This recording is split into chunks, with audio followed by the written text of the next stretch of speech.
Hello. हाँ जी, welcome back. क्या हाल चाल है? सब राजी खुशी बढ़िया। एक बार फिर आप सभी का स्वागत है आपके अपने डिजिटल प्लेटफॉर्म पर। तो फरवरी महीने का हम करंट अफेयर कर ही रहे थे, और उसको जो है वो हम राजस्थान का नेशनल और इंटरनेशनल ये कवर कर चुके हैं। अब आपके छोटे छोटे दो पोर्शन बचते हैं, जिसमें टेक्नोलॉजी वाला पोर्शन है जो कि सब इंस्पेक्टर भर्ती के लिए महत्वपूर्ण है।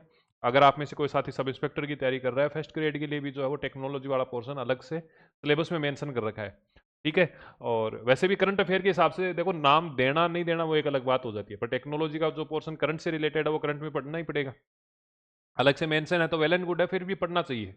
ठीक है। तो हम आज के इस सेशन के अंदर, अभी के सेशन में हम जो बात करेंगे टेक्नोलॉजी के बारे में, और इसके बाद में हम बात करने वाले हैं आपकी जो स्पोर्ट्स वाला पोर्शन है उसके बारे में। तो मोटा मोटी आपके जो है वो करंट अफेयर फरवरी का कंप्लीट हो चुका है, और 20 मिनट के दो सेशन बचे हैं। ठीक है। तो स्टार्ट करें। देखो, टेक्नोलॉजी के अंदर हम स्पेस टेक्नोलॉजी, वैसे तो चार टेक्नोलॉजी आपकी होती है, आईसीटी हो गया, नैनो टेक्नोलॉजी हो गया, डिफेंस टेक्नोलॉजी हो गया, स्पेस टेक्नोलॉजी हो गया, तो इस प्रकार से होते हैं। पर मोटा मोटी जो है हम करंट अफेयर के लिए देखते हैं वो एक तो स्पेस वाला देख लेंगे, और एक जो है वो डिफेंस वाला देख लेंगे। ठीक है। आईसीटी वगैरह का अगर हम बात करें तो आईसीटी का हम एआई से संबंधित जो चीजें देख रहे थे वो समिट में भी देखी हैं, रेगुलर भी देख रहे हैं, और अभी भी एक दो चीज इवेंट होंगे वो देख ही लेंगे। करें स्टार्ट। तो आज का जो हमारा पहला इवेंट है वो है आईएनएस अंशदीप के बारे में। देखो, एक परियोजना चलाई गई है जिसका नाम है anti submarine warfare shallow water craft परियोजना। ठीक है। बेसिकली ये परियोजना किस लिए चलाई गई है कि यहाँ पर 8 युद्धपोत जो है वो शामिल किए जाने वाले हैं, जिसमें से 2 ऑलरेडी हम कर चुके हैं, जिसमें एक तो आईएनएस अर्नाला है और दूसरा आईएनएस एंड्रोथ है। ठीक है। तीसरा जो हमारा आईएनएस है वो है अंशदीप। अब इस अंशदीप को जो है 27 फरवरी 2026 को चेन्नई बंदरगाह के अंदर यहां पर शामिल किया गया है। इसलिए ये महत्वपूर्ण हो जाता है। इसकी खासियत क्या है? एक तो जो इसका निर्माण हुआ है उसमें से 80% चीजें जो है वो भारत में बनी हुई है, के अंदर निर्मित है। तो इसका जो निर्माण है वो 80% स्वदेशी चीजों से हुआ है। दूसरी कंडीशन क्या है कि भैया ये क्या काम करता है? अभय रेडार। कौन सा रेडार? अभय। अभय जो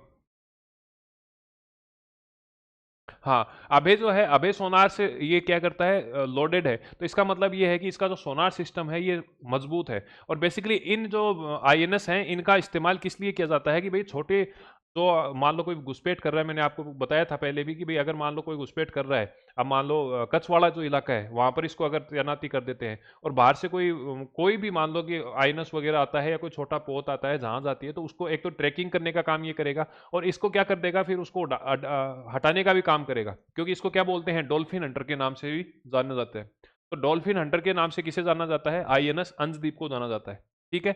8 टोटल इस योजना के तहत युद्ध क्राफ्ट युद्ध पोत जो है वो शामिल किए जाएंगे, जिसमें इसका नंबर कौन सा है? तीसरा। अगर आपसे पूछे कि भाई इस परियोजना के तहत पहले कौन कौन सी शामिल हो चुकी हैं, एक तो आपका हो चुका है आईएनएस अर्नाला, दूसरा हो चुका है आईएनएस एंड्रोथ। ठीक है। शामिल इसे चेन्नई में किया गया, 27 फरवरी को किया गया। अगर बात पूछे कि इसका निर्माण किसके द्वारा किया गया, तो garden rich ship builder and engineers GRSE के द्वारा इसका निर्माण किया गया कोलकाता के अंदर। ठीक है। नामकरण आपका कर्नाटक के पास में एक द्वीप है, और उस द्वीप के नाम पर क्या किया गया है? अंशद्वीप नाम रखा गया है।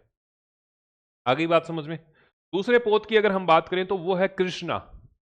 कृष्णा जो है वो अपने आप में इसलिए महत्वपूर्ण हो जाता है क्योंकि ये पहला क्या है, जो 3 जहाजों की पहला प्रथम स्वदेशी कैडेट प्रशिक्षण जहाज है। मतलब आप एक बात बताओ, जैसे सब इंस्पेक्टर अगर आप बनते हो, है ना, तो आपकी ट्रेनिंग होती है आरपीए के अंदर। इसी प्रकार अगर आप टीचर वगैरह बनते हो, हालांकि टीचर की इतनी कोई खास जो है वो ट्रेनिंग नहीं होती, पर हम मान लें कि बीएड कॉलेज में तो ट्रेनिंग वाला सेशन चलता ही है। आपकी जो है वो इंटर्नशिप वाला प्रोग्राम चलता ही है। ठीक इसी प्रकार से जो नेवल कैंडिडेट होते हैं, जो नेवी के अंदर लोग लगते हैं, उनको ट्रेनिंग दी जाती है स्विमिंग की, उनको ट्रेनिंग दी जाती है नेवी में किस प्रकार से आपको जो है वो पानी के अंदर रहना है, किस प्रकार से जो है आपको मशीनों के साथ में काम करना है, जो पोत है उनके साथ में काम करना है। तो इसके लिए एक पहला प्रशिक्षण आपका जो है वो मतलब 3 टोटल जहाज शामिल किए जाएंगे, जिसमें पहला है कृष्णा। अगर इसका ऑफिशियल नाम देखें तो यार्ड 180-03 है। यार्ड 180-03 है। इसको लॉन्च किया गया है 16 फरवरी को, और इसका जो डेवलपमेंट है या विकास है वो किसके द्वारा किया गया है? एलएनटी के द्वारा, लार्सन एंड टुब्रो लिमिटेड के द्वारा इसका क्या किया गया है? निर्माण किया गया है। ठीक है। इसका उपयोग किसके लिए किया जाएगा? कैडेट का प्रशिक्षण करने में। अब वो भारत के लिए भी काम आएगा, और जो पड़ोसी हमारे सहयोगी देश हैं उनको भी हम क्या करेंगे? इसके द्वारा प्रशिक्षण दे देंगे। ठीक है। तो ये विशेषकर प्रशिक्षण के लिए जो है वो इसको शामिल किया गया है, और इसके कुल मिलाकर 3 जहाज इसमें शामिल होंगे, जिसमें से पहला कौन सा है? पहला जो है वो कृष्णा है, कृष्णा। ठीक है, आ गई बात समझ में? चलें आगे। तो पहला हमने अंशदीप पढ़ लिया, दूसरा हमने क्या पढ़ा भैया, कृष्णा पढ़ लिया। अब आपको ध्यान रखना है कि भैया चांदीपुर ओडिशा के अंदर अग्नि 3 बैलिस्टिक मिसाइल का सफल परीक्षण किया है, जिसकी रेंज जो है वो 3000 से लेकर 3500 किलोमीटर तक है। मतलब 3500 किलोमीटर तक की रेंज में ये फायर कर सकती है। अभी आपने देखा होगा कि ईरान ने 4000 किलोमीटर की रेंज करके और ईरान के अंदर हम तो इसराइल के अंदर हमला किया है। लगभग लगभग उसके आसपास की ये है। तो इसकी जो रेंज है वो 3500 किलोमीटर के आसपास में है। मतलब पाकिस्तान के अंदर तो अपन कहीं से भी घुस जाएंगे, पाकिस्तान वाली टेंशन नहीं है। ठीक है। और पेलोड की बात करें तो लगभग 1.5 टन जो है ये पेलोड ले जा सकती है, जिसमें ईंधन भी शामिल है। और अगर हम कोई हथियार ले जाना चाहते हैं, अगर हम कोई बम वगैरह ले जाना चाहते हैं, तो वो भी इसके अंदर शामिल किया जा सकता है। 2 चरणों के अंदर इसका ठोस इंजन जो है वो काम करता है, ठोस फ्यूल पे काम करता है। इसके अलावा आपको ध्यान रखना है, सबसे महत्वपूर्ण चीज जो इसे औरों से विशेष बनाती है वो है मोबाइल लॉन्चिंग। होता क्या है कि भैया मिसाइल वगैरह अगर आपको फायर करनी है ना, तो एक प्रॉपर आपको लॉन्चिंग पैड चाहिए होता है ना। एक लॉन्चिंग पैड चाहिए होता है, वहां से फिर मिसाइल जो है वो टारगेट के ऊपर लॉन्च की जाती है। परंतु इस अग्नि 3 बैलिस्टिक मिसाइल की खासियत क्या है कि भैया इसको लॉन्च करने के लिए आप कहीं से भी कर सकते हो। अगर आप किसी ट्रेन के ऊपर भी कर सकते हो, किसी भी व्हीकल के ऊपर कर सकते हो, किसी भी मोटर के ऊपर कर सकते हो, या फिर इसको कहीं से पोर्टेबल तरीके से कहीं भी जाके इसको जो है वो लॉन्च किया जा सकता है। ये इसकी अपने आप में खासियत है कि इसका जो लॉन्चर है वो मोबाइल है। मोबाइल का मतलब है एक जगह से लेकर और दूसरी जगह पर मूवेबल है। आ रही है बात समझ में? तो अग्नि 3 बैलिस्टिक मिसाइल जो है, इसका जो लॉन्चिंग किया गया है वो मोबाइल लॉन्चर के माध्यम से किया गया है। मोबाइल का मतलब है एक स्थान से दूसरे स्थान पर। भैया आपको अगर मान लो पाकिस्तान के पास में चाहिए, ठीक है, तो पाकिस्तान के आसपास में ले जाओ, दिल्ली से भी लॉन्च कर सकते हो आप इसको। ठीक है, तो ये चीजें आपको ध्यान रखनी है। अग्नि मिसाइल जो है इसको सबसे पहले 2011 में भारतीय सेना के अंदर शामिल किया गया था। ठीक है, अभी हमने प्रशिक्षण कौन सा किया है, इसी के तीसरे संस्करण को किया है। अग्नि 3 का प्रशिक्षण किया है। कहां से किया है? चांदीपुर से। रेंज कितनी है? 3000 से लेकर 3500 किलोमीटर तक की रेंज है। पेलोड कितना है, जिसमें ईंधन भी शामिल है, 1.5 टन हम क्या कर सकते हैं, पेलोड ले सकते हैं। ठीक है, तो ठोस इंजन इसके अंदर उपयोग, ठोस इंजन फ्यूल जो है वो इसमें उपयोग किया गया है। ठीक है, तो ये 3 इवेंट आपके समझ में आए, आए या नहीं आए? चलो ठीक है। फिर डीआरडीओ ने क्या किया है, 18 फरवरी 2026 को डीआरडीओ है, विक्रम साराभाई सेंटर है, इन 2-3 संस्थाओं ने मिलकर एक जो है वो सफल परीक्षण किया है ड्रोग पैरासूट का। किसका? ड्रोग पैरासूट का। अब ये ड्रोग पैरासूट होता क्या है? देखो यहाँ पर आपको, देखो मैं फोटो दिखाता हूँ। होगा क्या कि गगनयान मिशन जब है, गगनयान मिशन हम क्या करेंगे, लॉन्च कर देंगे। लॉन्च करने के बाद में जो गगनयान मिशन में हम 4 लोगों को भेज रहे हैं, 4 लोगों का नाम ध्यान रखना है। कौन कौन है?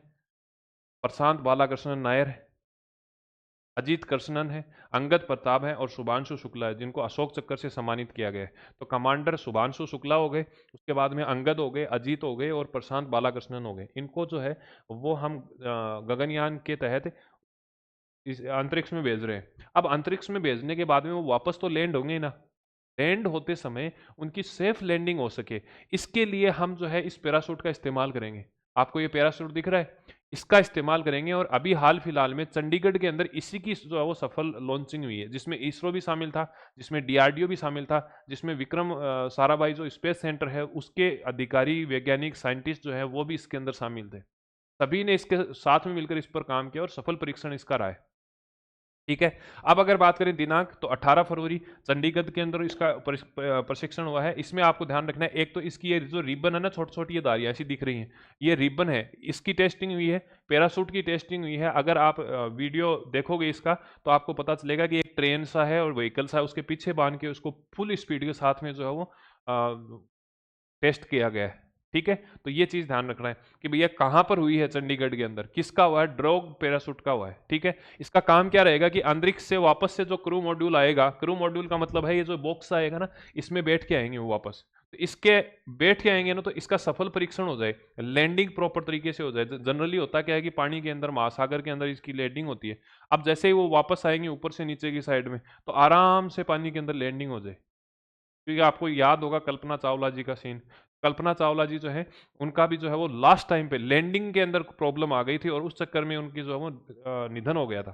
ठीक है, तो ये चीज आपको ध्यान रखनी है। नेक्स्ट आपका है, केंद्रीय जितेंद्र मंत्री जी के द्वारा एक जानकारी दी गई है।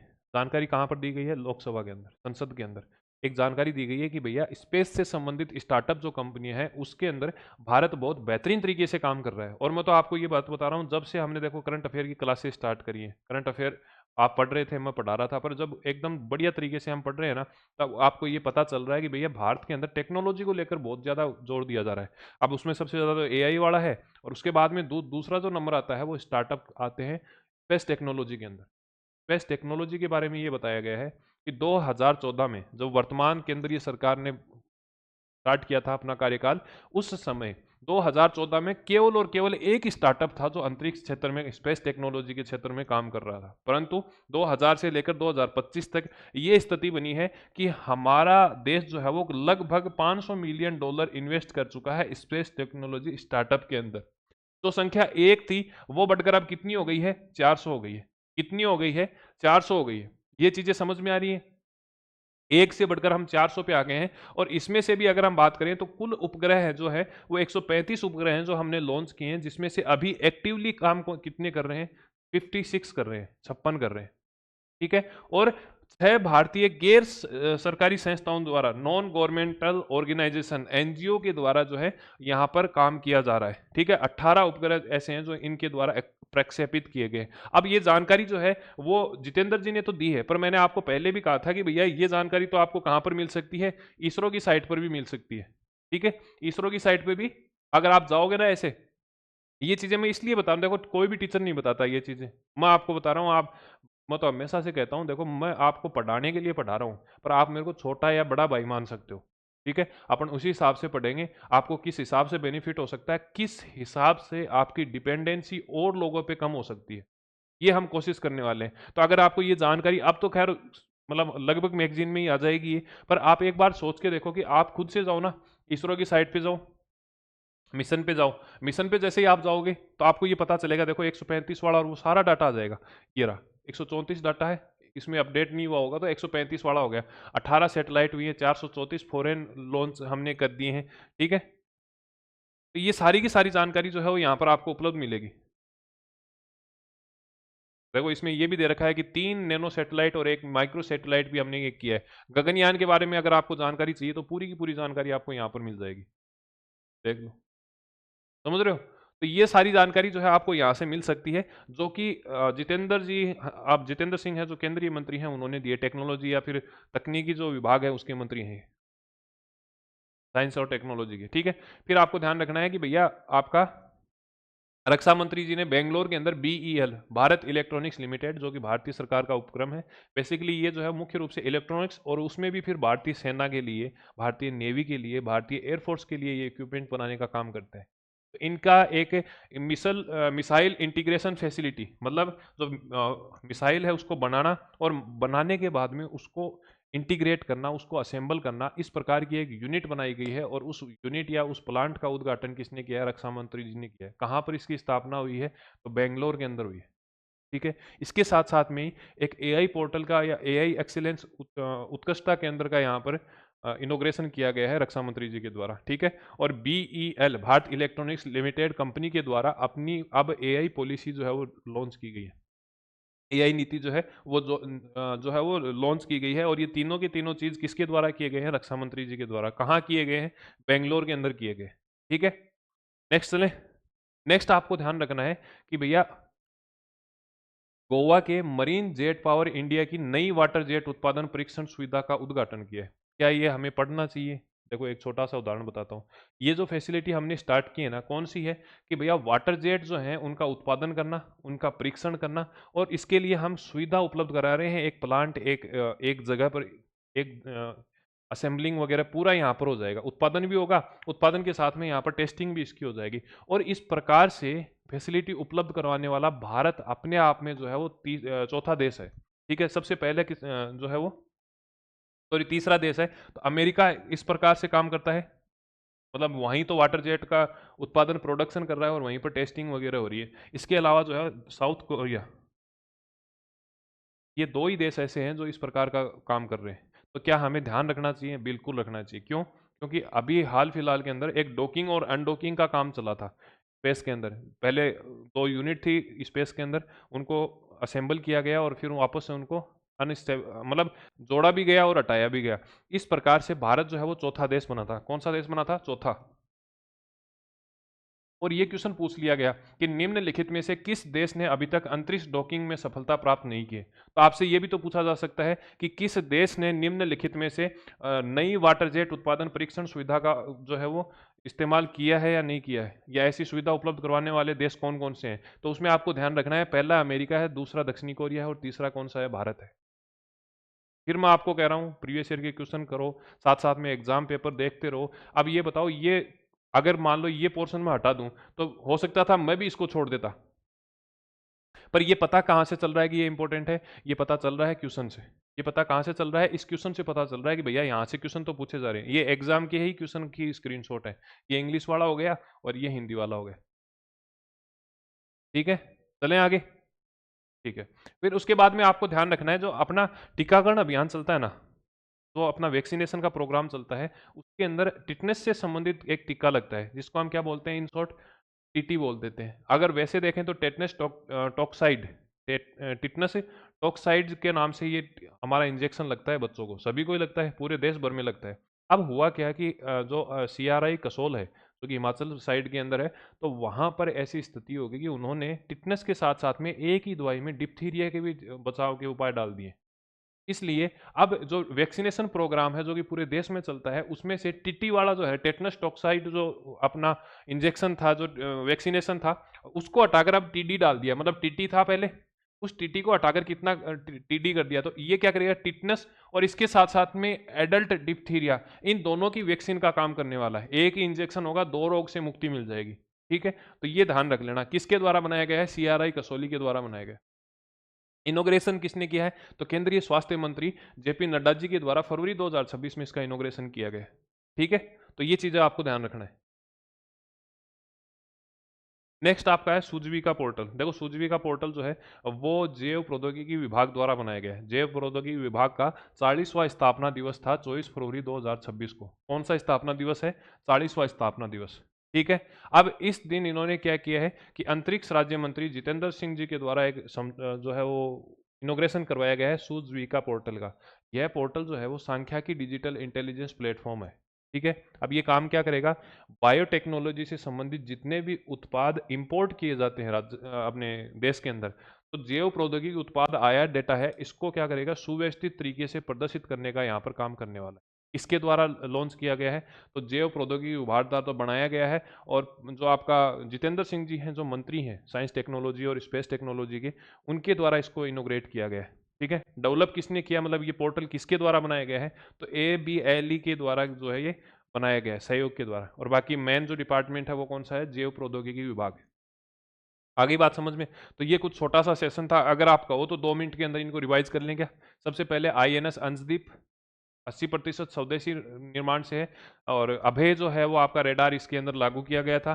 फिर हम बात कर लेते हैं कि भैया जो है ये तीसरा नंबर का था, टोटल कितने आएंगे? 8 ऐसे पोत आने वाले हैं, 8 ऐसे जहाज जो है वो शामिल करने वाले हैं, और चेन्नई बंदरगाह पर किया गया। GRSC कोलकाता के द्वारा इसका निर्माण किया गया है। दूसरा कौन सा है? कृष्णा। कृष्णा जो है 3 जहाजों का श्रृंखला का पहला जहाज है, जिसका नाम क्या है? जिसका नाम आपका है कृष्णा। ठीक है, कृष्णा नाम है, और निर्माण किसने किया है? L&T ने किया है। आगे बात समझ में? ये बेसिकली जो है भारतीय महिला कैडेट सहित मित्र देशों के कैडेट को व्यावहारिक नौसैनिक प्रशिक्षण देने के काम आएगा। नेक्स्ट हम देखते हैं अग्नि 3 बैलिस्टिक मिसाइल का प्रशिक्षण चांदीपुर में किया है, ओडिशा के अंदर किया है। और ये ध्यान रखना, इसकी रेंज जो है वो 3000 से लेकर 3500 किलोमीटर तक है। इसका पेलोड की बात करें तो ईंधन समेत ये 1.5 टन वजन जो है अपने साथ में ले जा सकता है। सबसे पहले अगर बात करें, अग्नि मिसाइल जो है उसको 2011 के अंदर भारतीय सेना के साथ में अटैच किया गया था। आगे चीजें समझ में? चलो फिर नेक्स्ट है, DRDO के द्वारा ड्रोग पैरासूट का प्रशिक्षण किया गया है। कहाँ पर? चंडीगढ़ के अंदर। ठीक है, गगनयान मिशन के लिए किया गया है, सेफ लैंडिंग के लिए किया गया है। गगनयान मिशन के अंदर 4 लोगों को सिलेक्ट किया है। कौन कौन से लोग हैं? एक तो आपका बालाकृष्णन नायर साहब हैं, अजीत कृष्णन जी हैं, अंगद प्रताप हैं, और शुभांशु शुक्ला है। ये हाल फिलहाल में रसिया के अंदर अपना प्रशिक्षण ले रहे हैं इस अभियान के लिए। ठीक है, चलें आगे। इसके अंदर, इस प्रशिक्षण के अंदर कौन कौन शामिल थे? तो विक्रम साराभाई स्पेस सेंटर के लोग शामिल थे, DRDO के लोग शामिल थे, इसके साथ साथ में इसरो के लोग शामिल थे। ठीक है, चलो फिर ये मैंने आपको पूरा बता ही दिया। 2014 में एक आपका स्टार्टअप था स्पेस सेक्टर के अंदर, हाल फिलहाल में कितने हैं? 400 हैं। अगर बात करें पिछले वर्षों के अंदर लगभग 500 मिलियन डॉलर जो है इसके अंदर इन्वेस्टमेंट कर चुके हैं। मैंने आपको बताया था कि अभी तक 135 उपग्रह जो भेजे गए हैं, जिसमें से 56 उपग्रह ऐसे हैं जो सक्रिय हैं, एक्टिव हैं। ठीक है। 6 भारतीय गैर सरकारी संस्थाएं हैं जो कि सफलतापूर्वक लॉन्च कर रही हैं। 18 उपग्रह इनके द्वारा प्रक्षेपित किए गए हैं। ठीक है। और ये मैंने आपको बता दिया, बेल की एक फैसिलिटी है, कौन सी?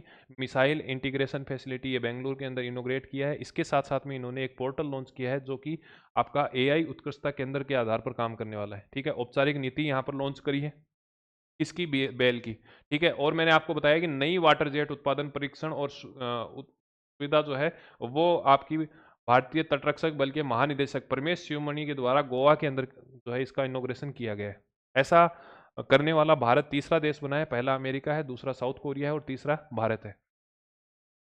फिर आपको बता दिया भैया कि टीडी मतलब टेटनस और डिप्थीरिया दोनों की साथ में जो है वैक्सीन अब लगने वाली है। इसको जो अपना वैक्सीनेशन का जो प्रोग्राम चलता है पूरे देश भर के अंदर, उसमें इसको शामिल करेंगे। किस जगह पर, किस वैक्सीनेशन की जगह पर करेंगे? तो टिटनस, डबल टी, टीटी। ठीक है। और कौन सी शामिल की गई है? टीडी मतलब टिटनस और डिप्थीरिया को शामिल किया गया। और ये सीआरआई कसौली के द्वारा बनाया गया। इनोग्रेशन किसके द्वारा किया गया? जेपीजी नड्डा, केंद्रीय स्वास्थ्य मंत्री के द्वारा। ठीक है। सुजीविका पोर्टल मैंने आपको बता दिया, जैव प्रौद्योगिकी विभाग के 40वें स्थापना दिवस के अवसर पर जितेंद्र जी के द्वारा इसको लॉन्च किया गया है। इसमें बायोटेक्नोलॉजी से संबंधित जो भी ऑथराइज्ड प्रोडक्ट आयात किए जाते हैं उन सभी का सुनियोजित तरीके से आपको रिकॉर्ड उपलब्ध रहेगा। ठीक है। तो ये कुछ चीज़ें थी। अब इसके बाद में हम स्पोर्ट्स वाला जो सेशन है वो हम कवर कर लेंगे। तब तक आप अपनी पढ़ाई कंटिन्यू रखिए। मिलते हैं एक नए सेशन के साथ में, तब तक के लिए धन्यवाद। जय हिंद, जय भारत। Thank you.